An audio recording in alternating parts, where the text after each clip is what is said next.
نظام ہمارے لیے کافی ہے، اور اس کے لیے اللہ رب العزت نے اپنی وحی کے ذریعے سے، قرآن حکیم کی آیات کے ذریعے سے ہمیں یہ باور بھی کروا دیا کہ جو دین میں پیغمبر مصطفیٰ صلی اللہ علیہ وسلم کے ذریعے سے تم تک دے چکا ہوں، اس کو میں نے پسند فرما لیا ہے۔ وَرَضِيتُ لَكُمُ الْإِسْلَامَ دِينًا، کہ تمہارے لیے اس دین کو میں نے اپنے لیے پسند فرما لیا ہے۔ تو حضرت صلی اللہ علیہ وسلم آخری پیغمبر ہیں،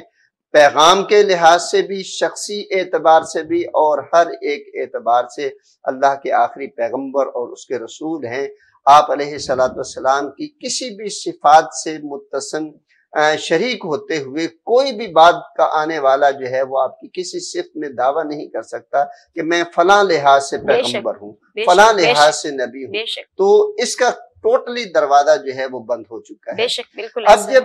یہ چیز جو ہے وہ بند ہوگی تو پھر اس کے بعد حضرت صلی اللہ علیہ وسلم نے کیا فرمایا کہ العلماء ورثۃ الانبیاء، کہ میرے بعد جو ہے علماء، اہل علم، دیندار،